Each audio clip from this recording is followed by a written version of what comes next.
Coming to you live from my apartment, it's Rob Has a Podcast. And now here's the guy who is never going to be able to look at goats the same way. Rob Cesternino. Hello, everybody, and welcome to our Happy Halloween episode of The Amazing Race. Very excited to talk to you guys about episode number 6 of Amazing Race 25 here on October 31st, 2014. And let's bring in my co-host for The Amazing Race, who is very excited because she knows that The Amazing Race is always fun and good. Here she is. It's Jessica Liese. Jessica, how are you? Happy Halloween, Rob. I'm great. Yes. Jessica, that you don't look like yourself today.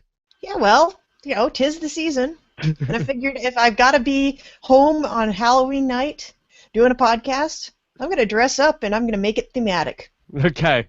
Now, I'm trying to think of the words to describe your costume for those people that are listening to the audio version of this podcast. How would you describe it? I bought an $8 wig, and I am dressed as one of my all-time favorite Amazing Racers. Yes. Okay, well, you can check out, if you want to see in the video version of our Amazing Race podcast, you can always check that out at I'll drop a still into the comments or something. Well, yeah, so we'll drop some hints for those of you guys in the audio version. robhaswebsite.com/YouTube. Of course, for the people that are joining us live, we've got the chat room going on robhaswebsite.com. And then also, we have Twitter open. Scott St. Pierre is going to pull your tweets as well in the episode at robhasawebsite. Hashtag RHAP. Forgive me. All right. So we are live here on Halloween night on a week where we had some Amazing Race news as in terms of the podcast on and off the screen. We did not get to speak to Whitney and Keith this past week in our exit interview. Very sad. Yeah, well, I cried for a long time, Rob. This is really a sore subject. I don't know if I want to talk about it. I mean, I'm wearing the right outfit to be crying, but... Yeah. Yes, and so we didn't get to speak to Whitney and Keith this past week. I did get to email some questions with them. That's up on robhasawebsite.com. But I also have some updated news on our next exit interview for The Amazing Race. And Shelley and Nici, the latest team eliminated, I will not be talking with them either on Monday. Oh, come on. What did we say about them? I'm going to talk to them on Tuesday. So apparently Monday doesn't work for them on their schedule. So usually Monday is the day we do the Amazing Race interviews. They're going to be calling in on Tuesday, barring any cancellations, unless Jess says something about them tonight. I'm going to be a saint. I'm going to be an absolute saint. All right. So and you're not gonna you turn any old teams or anything like that, right? Absolutely not. And even if I did, Dave and Connor are friends of the podcast. I spoke to them last week, and we had a great time. Yes. Now, Dave and Connor, you spoke with them on the podcast earlier this past week that just did a special interview that's on our Amazing Race podcast feed and on Reality TV Wrap-Ups with Dave and Connor. Just what are they thinking about this season? They're having a great time with it. They were a little bit disappointed that the mother-daughter team couldn't get it together because they wanted to continue the trend of parent-child teams, but they overall, I think they're enjoying the characters this season. I think even they kind of acknowledge that it's an improvement over last season. Okay. Well, there was a lot to get into from tonight's episode. Of course, we have the departure of Shelley and Nici, a return to dominance for Jim and Misty, plenty of stuff with the goats along the way, plus this super tease at the end of the episode tonight, Jess, following in the footsteps of Survivor, a big, I'm not sure why, mid-season super tease for The Amazing Race, Jess. I don't know. There was a lot this episode where I was thinking, it's not Wednesday. I'm not watching Survivor. Like, why are you going through an obstacle course to collect puzzle pieces and put together a puzzle? Why are you showing a super preview? This is beneath you, Amazing Race. Oh, come on now. Come on. Those are fighting words, Jess. Yeah, I know. I guess I should remember who I'm talking to. I shouldn't bite the hand that feeds me here. Yes. Yes. And next you're going to say Big Brother is the best. I will never say that. I could be dressed as Rachel Riley for a week, and I wouldn't say that. All right, let's talk about Shelley and Nici. Amazing Race really didn't even try to make us think that there was going to be a chance Shelley and Nici were going to be able to come back from this one. It really, for me, it was just a question of whether it was going to be an elimination or non-elimination, like for them. Yeah, it was at least nice of the editors to not give them that like montage at the end where they make you forget entirely that they're even still in the race, and then at the very end it shows them like pulling up at night. So at least they didn't get that. So that was, good for them. Yes, the Whitney and Keith, as they call that. Yeah. Well, I don't want to call anything the Whitney and Keith anymore. Easy, Jess. Easy. Easy. Now, Rob, you're not seriously shutting me down there. I want to point this out because people thought that I was saying terrible things about Whitney, and you would like swoop in to make sure I didn't offend anybody. Yes, you're saying that I'm only emboldening you by saying no? It's only making me it's making my resolve that much stronger. Okay. All right. Well, let's talk about Shelley and Nici, and let's see if we can eulogize them a little bit. They were Team Matt Meltdown. They had some bumps along the way. They had a rather uneventful last place finish, right? I mean, they just really got lost. Am I missing anything? No, it was kind of a sad way to go out. I mean, there's no good way to go out, but it seemed kind of anticlimactic after they had that huge freak out. Yeah, and there was one point in the episode where it was Shelley and Nici were driving in the car, and they like managed to avoid the blow up. It was like the kind of thing that like one of them said to the other one that like if this was 3 weeks ago, it would have turned into World War III, where it was like, all right, well we can't afford to get lost.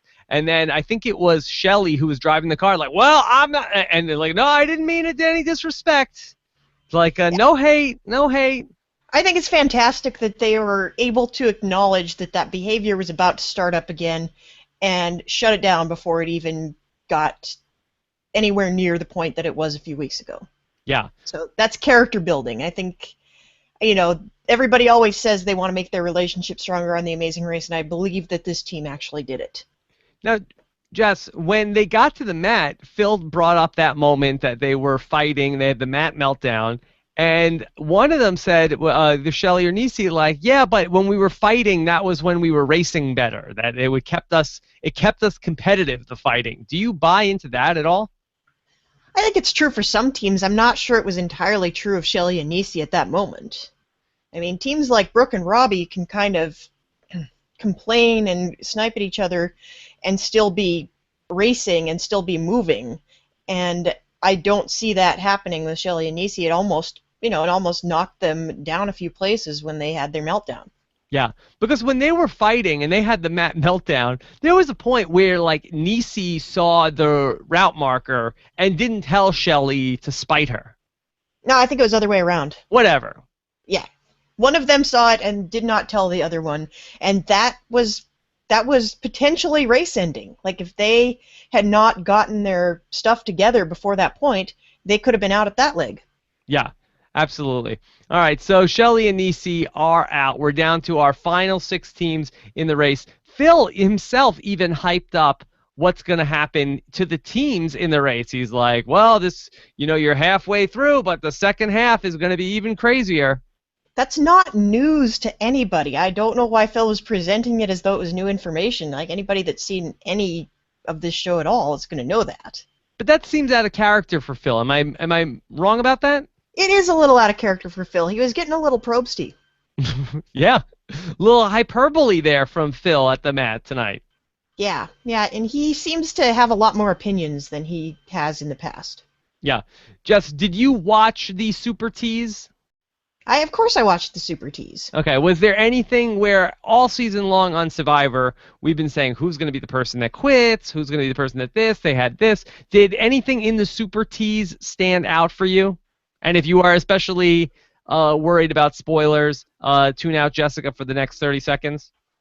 You don't have to tune me out. I didn't see anything. If you were watching carefully, you could see kind of where they were, and Mm, that's potentially a spoiler in and of itself because you know potentially what direction they're headed. And there was one particular scene that makes it clear that they are replicating a very famous challenge from a previous season of the show. interesting. Okay. And when they replicated it before, it was very close to the end of the race, and they showed a team performing this task, and that team is probably going to go pretty far. Interesting. Okay. So, to your watchful eye, you did have takeaways from it. Yeah, I definitely had takeaways from it. Okay. But I was, like, my wheels were turning. You could just watch it passively, and I don't think you'd be like, oh my god, I can't believe they gave away the whole season. I was sort of watching it and saying, who am I not seeing in this? Yeah, there's also that. Yes. I feel like there was somebody that one of the teams I felt like I didn't see them very much, but I wonder could be a fake out. They've known for years that people are going to be going through frame by frame and trying to figure out what they're seeing. So I don't believe that it means anything if we didn't see one team. All right. Let's talk through the episode a little bit and get your take on things. So this wasn't the first leg this season where the team stayed in the same location. Jess, did that bother you, or you don't mind it if they do that once in a while? They can do it once, maybe twice in a season. They can't do it every single time. Did you feel like this leg really missed a plane flight? No, it was different enough, and there was enough self-navigation that travel was still an aspect of the season. Like, when they're still in the same exact place they were for the previous leg, that's less fun. But Yeah. this, they had to drive quite a bit, and it was travel that ended up being the undoing of the team that got eliminated. So the teams had to go pick up a couple bales of hay and go bring them someplace. Now, the first couple teams didn't have any problems with it, but a couple of teams actually had big problems with it. And I thought that really most notably, I really thought that was very interesting what happened with Amy and Maya, where they found hay and brought it to the marker, and then they didn't get the clue. Yeah, it was just like, oh, I'm just going to grab some random hay. I don't need the marked hay. I'm sure the mark doesn't mean anything. We'll just take this random person's hay. I hope they had to put it back. They stole somebody's hay. They certainly did, and I bet that person was like, hey! Hey! Hey! Yeah. Give me back my hay. You sweet scientists. That was very, very interesting. Also, the couple of teams really couldn't find the place to get the hay. Also, we had Shelley and Nici and Tim and TJ both were lost, and they asked the other teams where to go. And when the wrestlers told Tim and TJ where to go to get the hay, I was saying, did the wrestlers tell them to go the wrong way? Yeah, that looked a little suspicious, but I'm not sure if that was the right way or the wrong way. I feel like they would have made a thing out of it if it had been the wrong way. I think at that point, Tim and TJ were just really, really far from where they needed to be. Yeah, I think that was kind of interesting because I was waiting for the shot of where after Tim and TJ walked away that Brooke and Robbie were like, "Hey, we told them to go the wrong way. That's totally not where the hay is." Yeah, if that's that the had Amazing been Race move. Yeah, that would have been. In fact, that exact thing happened on Amazing Race Canada, and they managed to stretch it out for like 3 entire episodes. This thing that took 3 seconds to happen. So I'm gonna guess that we would have seen a lot more build-up around it. Yeah, it would have definitely had a lot more build-up. So eventually, all the teams end up getting their hay up to the bale, and they end up going to the next thing. But I have to say, Jess, I have been so impressed, and I'm not like an overly sappy person by any stretch of the imagination. In fact, if you asked my wife, she would tell you I am an incredibly insensitive person. So it should be a big surprise to many of you how much I really think that Bethany is so amazing. I really am. Far be it from me to get overly sentimental about this, but first off, I was impressed when she was pulling up the bale of hay with one hand. Yeah, that was pretty incredible, and she struggled with it a little bit, but she didn't even pause for a second. Yeah. And Yeah, I was gonna say something snarky about, hey, did you hear Bethany is an inspiration? But yeah, I can't even I because want to she's be that guy. I want to yeah be yeah the cynical person who's like, oh, Bethany. But I mean, it really is amazing. yeah. That's our podcast is founded on that kind of remark, and we can't do it. Yes, I want to. I want to. Yeah, Next season, they need to put on somebody with one arm that sucks to balance it out. and then for the rest of their lives, they'll be the one-armed Amazing Race contestant that sucks. That sucks. That sucks because You Bethany. all people. Bethany is so good. She's so good. All right, we'll talk about more about her on the rope bridge, which was really like my jaw was dropping when she was doing that. Yeah, that was really incredible, especially when she got to the point where she had to switch her carabiners out. I Oh my was God. kind of holding my breath a little bit. Yes, I I was know. I very know. All worried right, about her. let's talk about the detour here. What did you make of these two tasks tonight? Um, they looked like they were quite a bit harder than detours we have seen in the past. And at first I saw that tent thing and I was thinking, oh wow, this is exactly like the parking space thing in Copenhagen, but it really wasn't. It was a different kind of detail orientation and a lot more physical, I think. Yes. And then the other one was making goat butter. Making goat butter, which sounds like a euphemism for something and is not. Oh, you can have a lot of euphemisms from tonight's episode of The Amazing Race. Some of them are not really even euphemisms. You definitely could. So, all right. So, who ended up with which detour, Jess? Well, we had Kim and Allie and Adam and Bethany and the wrestlers and Amy and Maya all ended up at the goat butter. Tim and Okay. TJ and Misty and Jim did the tent, and Kim and Allie switched at Kim one and point. Allie switched, and then they switched back. Yes, yes. Okay, so Kim and Allie, they were the team that they actually started with the goat butter thing first, and they got there, and so they were doing good. They got the milk, and they started to go, and then they asked somebody the question of, "Hey, how long does this take to make the goat butter?" And somebody was like, 45 minutes," and they're like, "45 minutes? We're out of here." Yeah, they figured they could probably do whatever the tent thing was in 45 minutes. Said, "Hey, And we could pitch a tent in less than 45 minutes."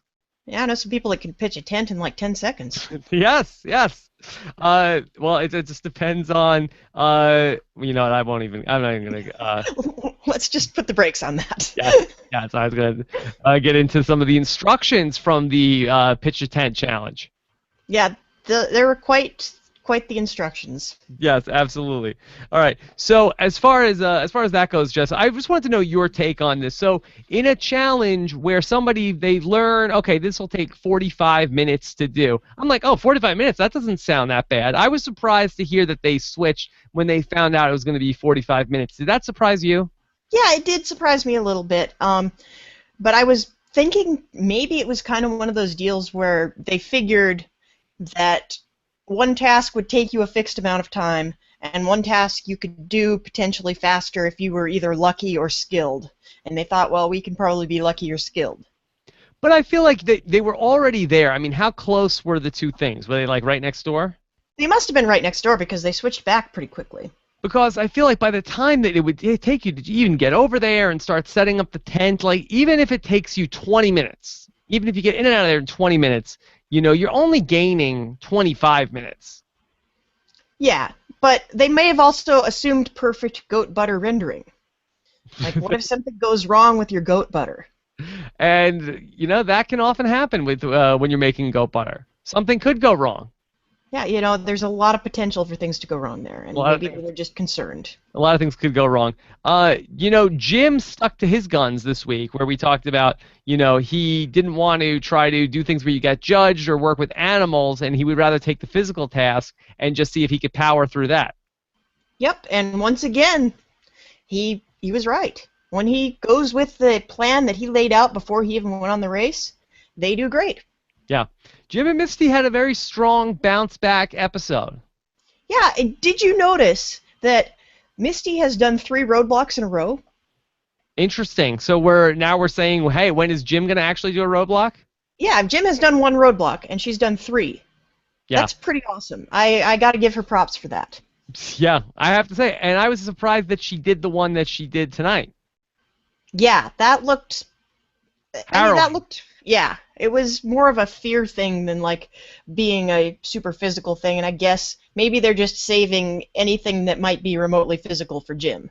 You know, Jim and Misty, they're almost like a team where they're all about like inertia. I feel like they're either the shoe-in every week to come in either first or last place. It's like if things are going their way, it's like, get out of their way. Once they're rolling, they're rolling. But if they hit like a difficult spot, then things could like come apart really quickly, and it's hard for them to get back going again. Yeah, they're never middle of the pack. It's really interesting to me. Yeah, they're like team swing for the fences. Basically. They're either going to hit a grand slam or strike out. Yep. Well, you gotta, as with any reality show based game, you have to make big moves. You have to make big moves. Yeah. Well, they're trying. They're going for it every single week. They're going to be a lot of fun to watch down the stretch. All right. Let's talk about some of the hijinks from the goats. There was a lot of hunting for big boob goats.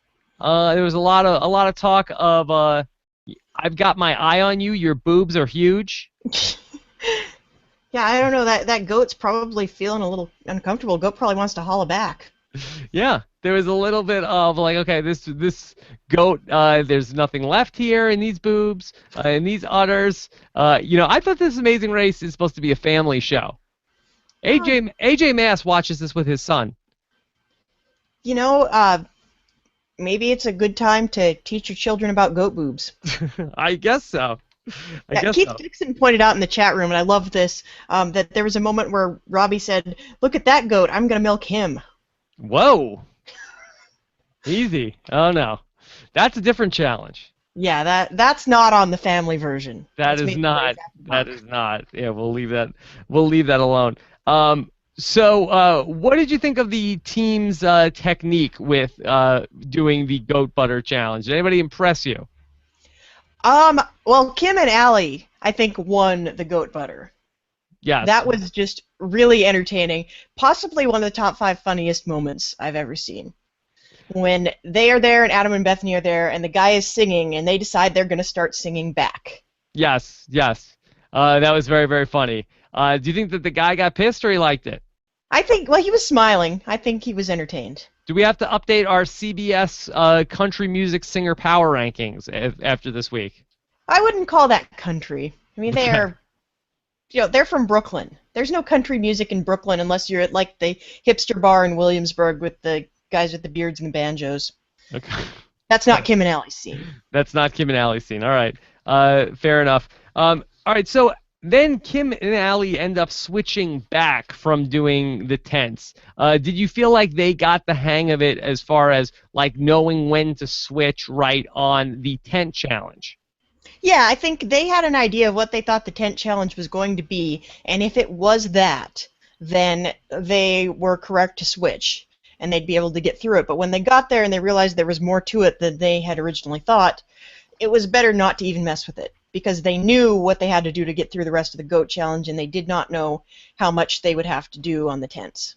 Which part of the detour had more unintentional, out-of-context, inappropriate lines? The milking of the goats or the pitching of the tents? Pitching of the tents.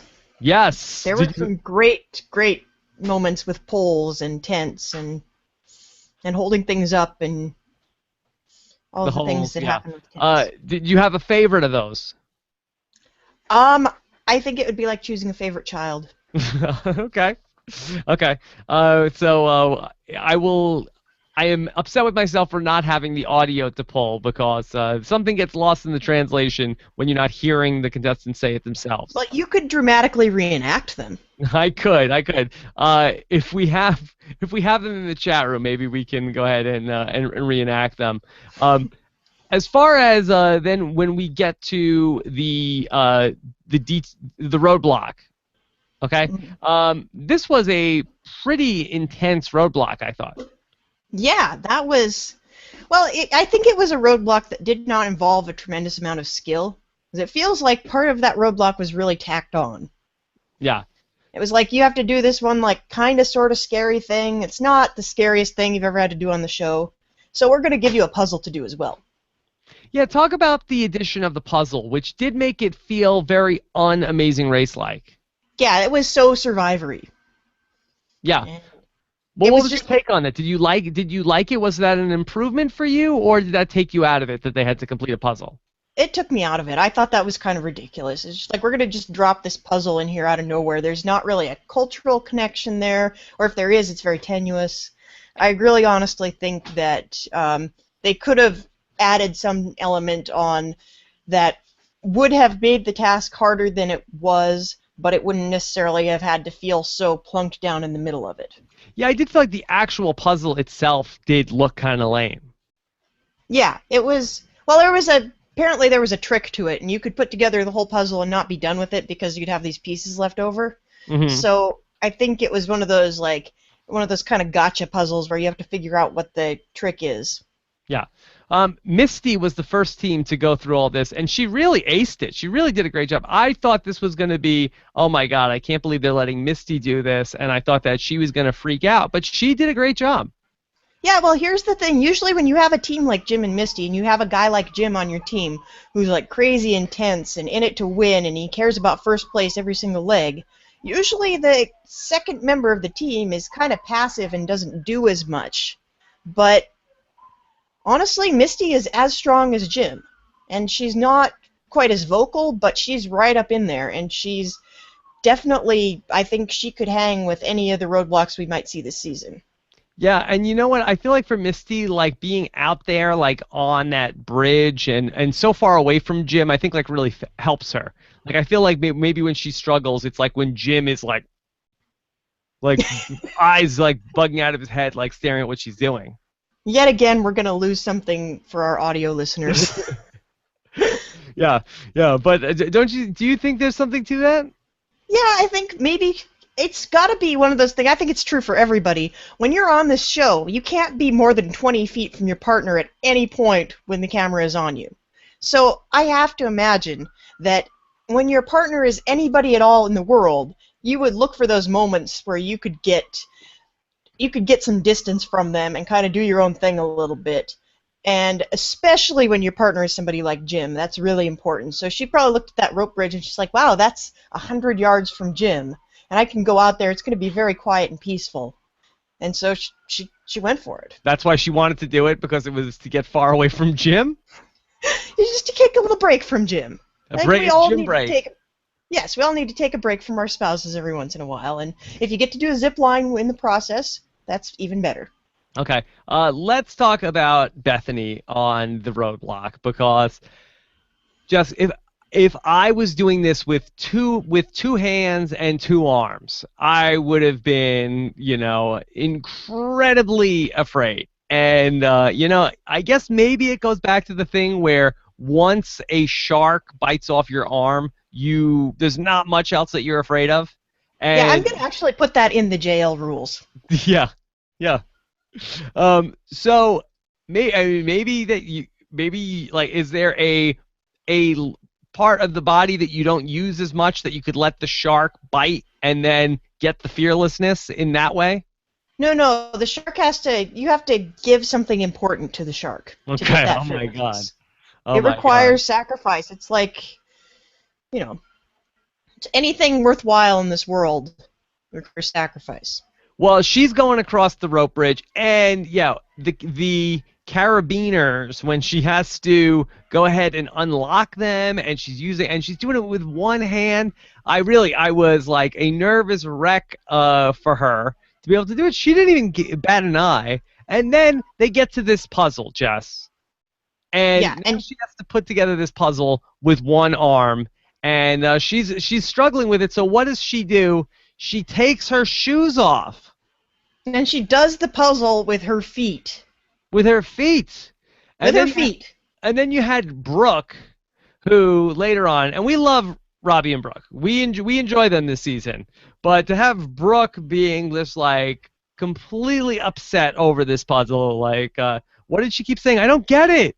I don't get it. I mean, Bethany didn't even say boo and put together the puzzle with her feet.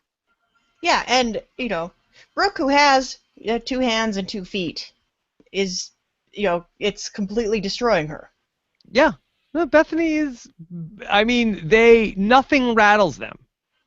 Yeah. And part of that, I guess, we also have to say part of that is probably because they're surfers, and that's how surfers roll. I guess so. Yeah, Adam was like, yeah, nothing's going to bother her because she surfs on like 20-foot waves. 40 foot. 40-foot waves, right.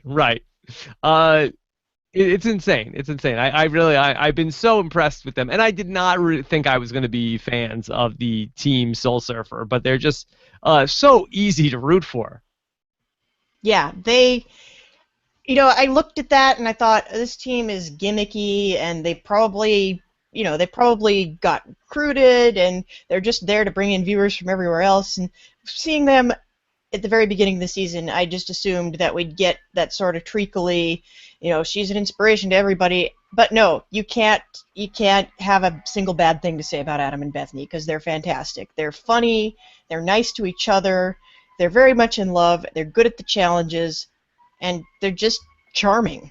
Yeah. No, I agree. I felt like it was stunt casting before the season, and for all intents and purposes, like, let's be honest, like, it probably was. Like, I don't even know if they knew how good they were going to be in the race, but they've been so good. Yeah, it's possible that they would, they might wind up, instead of being that like famous team that's famous for something else before they went on the Amazing Race, they're going to go down in like Amazing Race history. Whoa.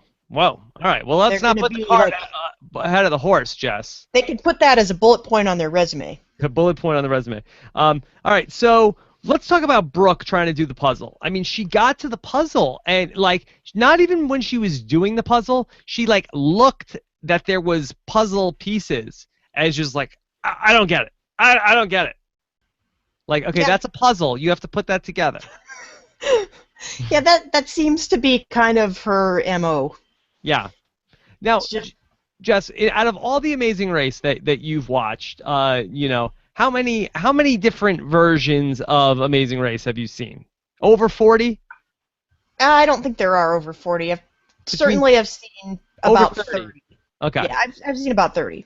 Can you talk a little bit about when Brooke goes into immediately with like the negative self-talk about I can't do this, I don't get it, and versus somebody who has the positive self-talk? Do you find that is that just sort of like just talking in generalizations, or is that there actually merit to that on The Amazing Race? There's definitely merit to that. It's a lot of, and it's sometimes it's even the same attitude expressed slightly differently, and it's more helpful if instead of saying this is impossible, I can't do this, I don't get it, if you say this is really hard, this is frustrating me, I'm having a hard time with this, I don't know what to do next. That's better than just kind of ruling something out as impossible. It's a very slight distinction, but it's a very important one. Yeah. I know it's an interesting thing, and I try to catch myself when I get into that. What's the best thing for the partner to say when a partner is talking about like let's say that Robbie was there, and from what you've seen on these the successful Amazing Race teams, if the partner is getting into I can't do this, this is impossible. What's the best thing for the partner to say? Is it to say, like, just like you got this, or is it sort of like the thing where it's to listen to, okay, well, why are you struggling with it? Well, I think there's a limit on what you can say to your partner while they're doing the roadblock, and I also think it varies from person to person. Like, some people need to be yelled at in that moment, just kind of shake them out of it. I think Brooke might be one of those people where she needs to hear, you got this, suck it up, get it done. And I think other people might respond better to just take a breath, clear your head, sit back, it's okay, we're going to get through this. Okay. I think it really depends on who's doing the task and how they're responding. Interesting. Let's talk about Misty and Jim. They get back to number 1, and Jim and Misty win a trip to Brazil. Yep, they're going to go to Iguazu Falls, which I have been to, and it's amazing, and I'm jealous. Okay, you're jealous because they are getting to go there again. Yeah, it's really fantastic. They're going to have a wonderful time. Okay. So as the other teams are starting to finish up, Allie, she gets her puzzle done. Does she describe herself as a badass tonight? I think she was described as a badass. I think it's better when other people call you a badass. But not basically. So are you better Not to basically call yourself a badass, or have somebody else just call you definitively a badass? I think it's better to be definitively a badass than basically a badass. Yeah. Okay. Always better. All right. So then in second place tonight was Adam and Bethany. What did you think of the guy with the dove with Phil? I really have nothing to say except there was a guy playing the banjo with a chicken and a dove on his head, and the dove could do tricks. And if I had been told this last week, I would not believe you. Okay. Jess, another person at a pit stop with an animal. You know, you've said that it is a exercise in futility to try to guess if there's going to be a memory challenge at the final leg of the race. But we've seen a penguin or whatever puffin. We've seen a Great Dane. We've seen now the dove. What else am I missing? Well, I actually, when we first posited that this might be the thing, I went back and I screen capped all of the greeters that we'd seen, and they don't all have animals at them. But I think almost every leg has had an animal in it at some point. Okay. All right, so you're throwing that out. Yeah, you might have to have an animal for every leg. Yeah. Were you impressed with the dove's tricks? Yeah, that was pretty cool. I'm not sure how I would respond to having a dove sitting on my head, but that was pretty cool to watch. Yeah. And I felt bad for TJ getting pecked by it. Yeah, TJ got pecked in the head by the dove. I also felt bad for Shelley and Nici, where it was like, Shelley and Nici, you are the last team to arrive, and I'm afraid I have to tell you that you've been eliminated from the race. But look, the bird does tricks. But I do have some good news. Abruptly lift your arm in the air. The bird will do a trick. Like, oh, okay. Well, I guess I feel a little bit better now, Phil. Thank you. Thank you for that. That is cold comfort, indeed. Yes. Okay, so that's anytime you can see a bird do a little trick, then that'll cheer you right up. Yeah. Okay. Then the other teams were sort of struggling a little bit.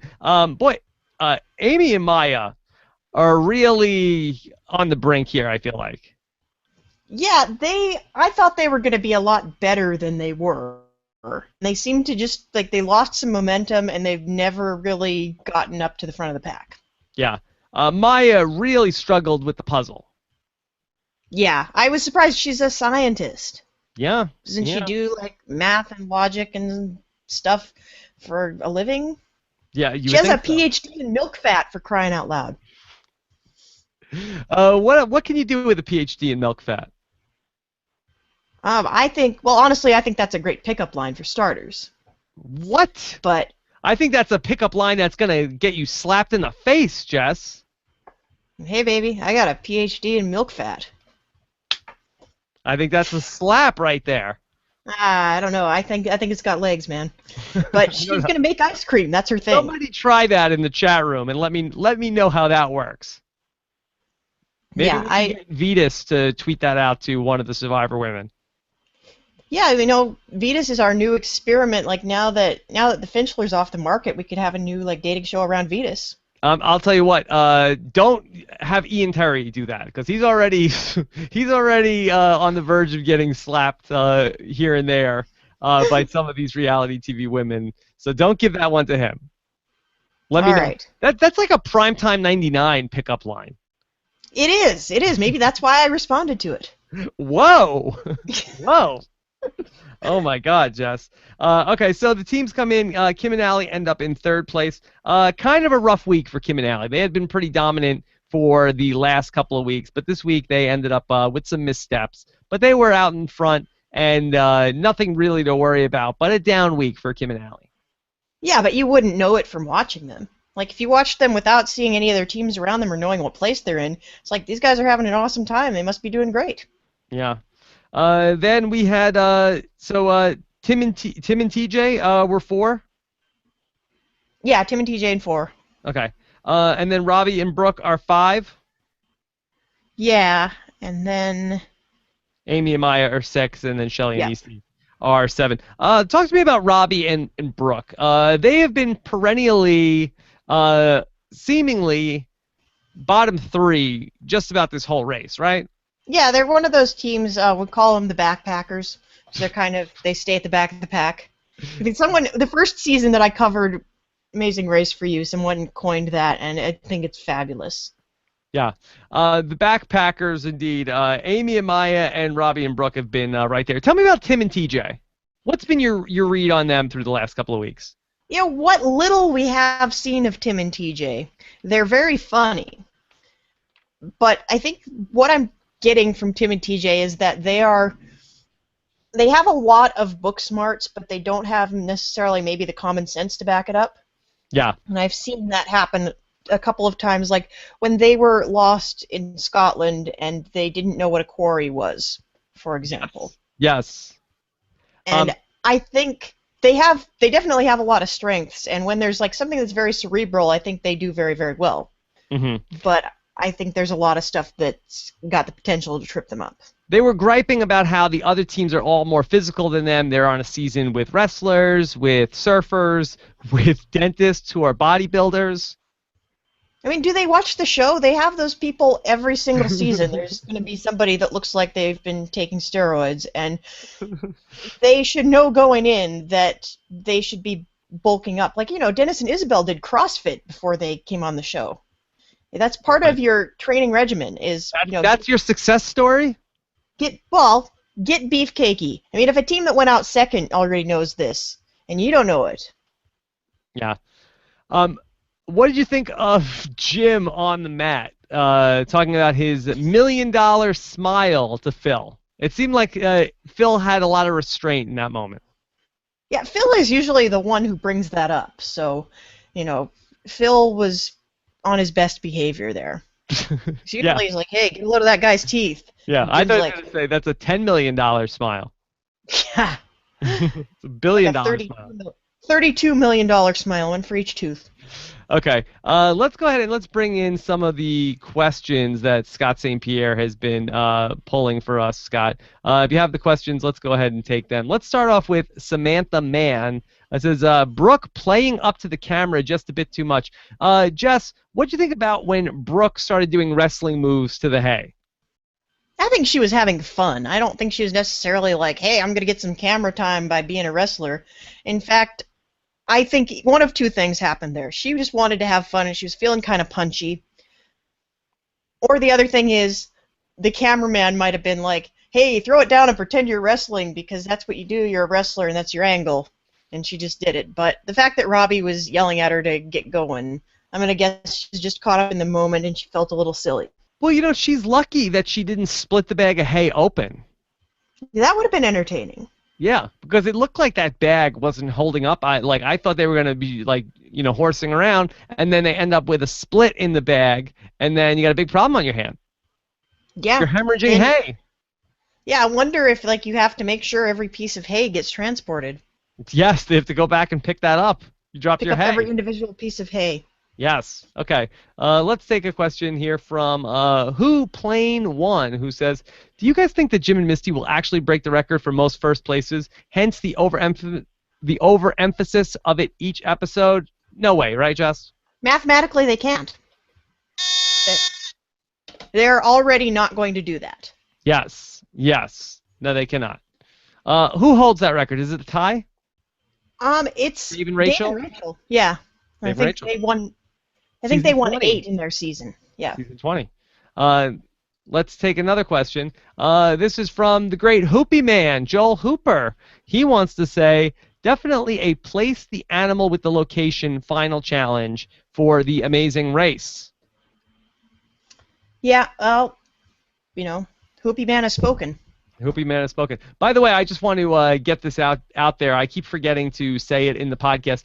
This is going to hold true for the Survivor Know-It-Alls as well. But if you're watching the show as it's on and you do hashtag RHAP and ask your question or leave your comment, we'll be able to get to it in the show. It doesn't have to be when the actual podcast is on. Scott's able to go back and see all the tweets from the night that you use the hashtag. So feel free as you're watching the episode and you think of a question that you want to ask us, both for This Amazing Race podcast and for Survivor Know-It-Alls on Wednesday, definitely go ahead and do that. We can always use more questions from you guys. Here we go. Let's give it up for Mike Bloom with another first place victory. Do you think Jim and Misty's 2 finishes near the bottom were flukes? Okay, what's the outlier, Jess? Is it the weeks that Jim and Misty were at the bottom of the pack, or the weeks that Jim and Misty are at the top of the pack? I think it's like we said. Jim and Misty are going to be at one end or the other every single week. It's not going to be down to like, is this just a fluke? I think sometimes, it's like you said, they either strike out or they hit a grand slam. Boom, boom. Okay, let's go ahead and go to Mary McMahon. And Mary McMahon has a question. If you aren't the one elected to do a fun task, can you ask to do it also? Okay, so hypothetically, this is just talking about the zip line. If Misty does the roadblock, could Jim say after, like, hey, can I do this roadblock real quick? Can I get in there? Can I get in on this? I don't think you're allowed to do that, and I've heard people get annoyed in the past they don't get to do the fun part.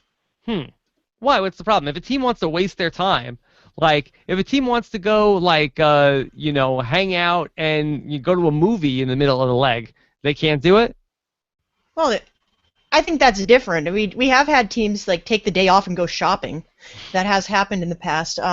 But honestly, for those things, the producers are paying for a certain number of people to get to go on the zip line, and that costs money. And I don't think they're paying for extra people to go ziplining. Okay. All right. Especially not in this era where they're pre-booking flights, All right, so let's go to the original Donald. And the original Donald says, in retrospect, did Nici and Shelley make the wrong decision in not U-turning Jim and Misty? This is interesting. Okay, of course, last week they U-turned Keith and Whitney. But now, was it wrong to not U-turn to U-turn Jim and Misty? I don't think so. I think it wouldn't have had a whole lot of bearing on what actually ended up happening. Yeah, I think it's entirely possible. Entirely possible Whitney and Keith would have still been doing their task, and they may well have gotten eliminated anyway. Yeah. Okay, Shane Gallagher, our great Amazing Race podcast recapper, he has a question. It says, can we say that Jim has listened to Jess on the podcast after he said another one of the JL rules tonight, avoid tasks with animals? I'm just gonna put it out there. I don't know if Jim and Misty are podcast fans, but I am gonna say that Jim's espousing a lot of things I espouse, and it just makes me feel good about being right. So either way, Yes.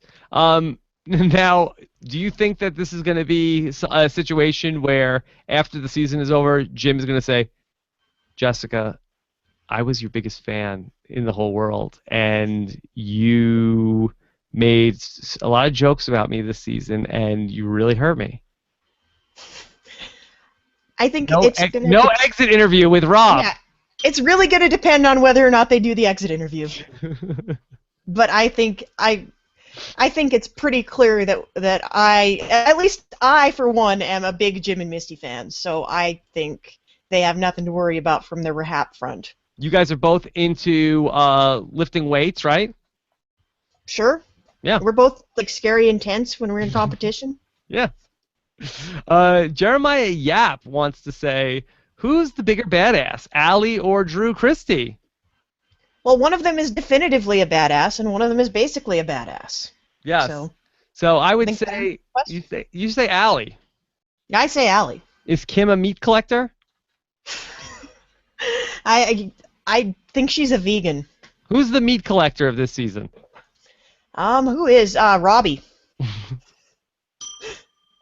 Okay, that's fair. This is from Mr. Air Sonic, who says, how are the Amazing Race ratings views been since the season started? I'm wondering the differences between when they were on Sunday compared to Friday. So far, in my opinion, this season has been the best in a long time. I'm really hoping the Amazing Race is going to continue in seasons beyond this one. So, just the Amazing Race ratings spiked the night that Phil and came on the podcast with us. Last week, they were down from the previous week.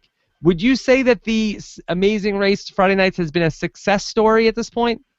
Well, they've lost a lot of viewers compared with Sunday nights, but the expectations are not as high for Friday nights, and they're basically in the rankings. They're doing about as well as they used to do on Sunday nights. So, although they're having fewer viewers, there are fewer viewers overall. Plus, we're getting to count DVRs and other things in there. So, I don't think they've lost a significant number, like enough that they will ponder canceling it. And I'd also, I have been hearing that they're going to start filming the next season any day now. So Boom. They might film it and just keep it in the can, but I'm going to guess we're going to see a season 20, whatever. 6. 6, yes. 26. All these ones are in different numbers. I can't keep track. Just yes or no. Will there be a Survivor or Big Brother pair on Amazing Race 26? Well, with Blood versus Water being on, I could definitely see them picking up a pair from there. So you think we could see potentially a pair going from this current season of Survivor Blood versus Water to the Amazing Race 26? I think that could happen. Interesting. That would be very, very interesting if that was the case.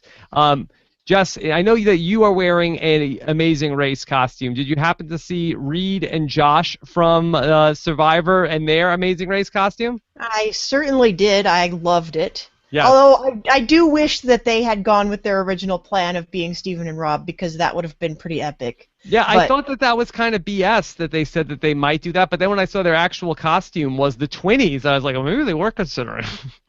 Yeah, I don't know where they scared up an ombre wig on 24 hours notice, but props to them.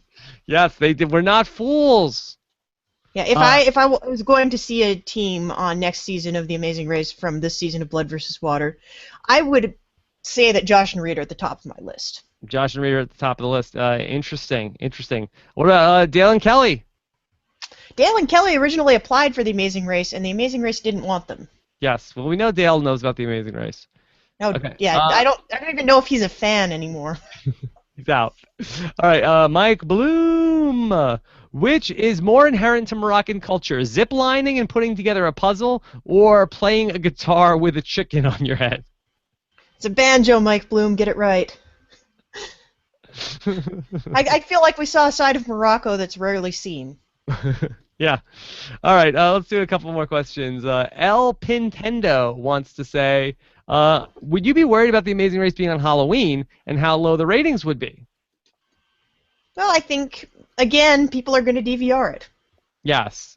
And listen, like, just because we're, young hip people watching The Amazing Race, talking to young hip people who watch The Amazing Race. Again, I don't know if the young hip people who might be having Friday night Halloween plans are the same demographic that's the majority of the Amazing Race audience. Yeah, I feel like after you get past a certain age, and there's people over a certain age are the bread and butter of the Amazing Race audience. Those people take their kids out and are home before dark to watch the Amazing Race. So yes. I don't think we're losing. Much like I was, and I'm on the West Coast. Exactly. Yeah. And I don't have children to take out trick-or-treating, but we spent 2 hours handing out candy at home. Yeah. Did you have any Halloween plans besides this? No, of course not. Really? I had to be here. Yes, I went actually. Nicole and I went to the mall with the baby. We're like, I guess they have trick or treating at the mall. You could do that. Oh, I just realized why you're dressed like a prisoner, because Nicole put pictures up of Dominic dressed like a cop. I don't know if you could really see it on the thing that I'm wearing a costume. I'm like a criminal, like a prisoner bad guy. Before orange was the new black, white and black was the old orange. You look like one of the Beagle Boys from DuckTales. Yes, yes. And so Dominic was a police officer, and Nicole and I had a criminal costume. I was like ex-convict Dave. It's a Love it. Utopia joke. Okay, let's do one or two more questions. Let's do from Ben Sharon, Kim and Allie, or Brooke and Claire. Oh, don't make me choose, Ben Sharon. I'm having a Would you hard rather? time. A ding, marry, kill? It's not a ding, marry, kill. I think it's just a who do you love more, and I'm starting to Or would you feel like rather? some of my Brooke and Claire love is shifting over to Kim and Allie, and I'm torn about this. Okay. All right. Last question. This is from Dominic Pell. Can Jess and Rob sing their rendition of "Making Moroccan Butter" song? I think I would lose something if I don't have a churn to play. Yeah. I mean, there really was no song to it, right? Not really. They were just entertaining themselves. Yeah. Could you give us an attempt? No. Uh, just going back to your tweet that we talked about on the Soccer podcast. Did Jeff Probst actually say it's like Baylor's stuck in gum? No, he Okay, didn't say that, but I wish he had. You did some fan fiction of Jeff's narration. Where's the fan fiction button? Yeah, I don't have it ready. Okay, all right. Well, Jessica, fantastic job. Now I want to just let our Amazing Race audience know about this. Just have you tried out the CBS All Access app? I have not yet. Okay, but well, I have all the Amazing Race seasons archived on my hard drive. All right. Anyway. Well, CBS just came out with an all-access app which features the archives of every season of Survivor, The Amazing Race, and Big Brother. You can go all the way back to the beginning and watch all of these seasons on demand. There are commercials. You are going to watch a commercial on the commercial breaks, but it's $5.99 a month. We have also for you guys. They just announced it. I have a offer for a free month on the CBS All Access app. If you use I want to make sure I have the promo code right first before I give it out. Okay, this is a game changer. Yes, 1M free is the promo code if you want to sign up for that. And I believe that promo code is going to work through November 15th if you want to give that a shot on the CBS All Access app. And you could probably watch a couple seasons in a month's time if you wanted to check that out. So it's 1M free, and that is for the CBS All Access app. If you want to use our affiliate link, you could do so at robhasawebsite.com/CBS app. That's with 2 P's, CBS app, or click on the banner in the sidebar of robhasawebsite.com. Jess, do you have a hashtag for tonight's episode? Definitive badass. Definitive badass. That is a long hashtag that's hard to spell. Well, nobody could spell meanie head either, so I got nothing. I did have an announcement, like once we figure out the hashtag. Okay. I got a guest for Monday night. Oh, what do you got? We're going to be talking to friends of Rob Has a Podcast and previous podcast guests, Team Guido from Season 1. Oh, Team Guido, back in action. Yeah, I'm very excited. They've got a lot to say about the new season, so I'm very excited to be talking to them. Okay, so check that out. If you want to hear all of the additional Amazing Race interviews that Jess has been doing, check that out on our reality TV RHAP Ups feed at robhasawebsite.com/RHAP-ups, or, of course, they'll all be on robhasawebsite.com, or you can do it in our Amazing Race podcast feed, robhasawebsite.com/TAR podcast. All right, so let's see how many people can spell definitively badass. Okay, and if you can't spell that, just do hashtag goat butter. Goat butter. Okay, that's probably better. Okay, not big boob goats. I thought this was a family podcast, Rob. It is. It's a family podcast. It should have family hashtags. How many people did tweet tonight? Big boob goats. Do you think?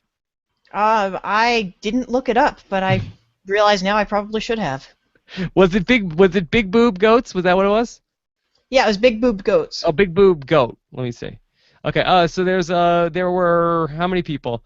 4 people tweeted about big boob goat tonight. I think I was one of them. No, you weren't. You were not. Okay. All I right. got to get on that. Jess, have a very happy Halloween. Hope everybody does too. Enjoy the weekend, everybody. We'll be back with our Amazing Race exit interview coming up on Tuesday this week with Shelley and Nici. Have a great weekend. We'll talk to you again soon.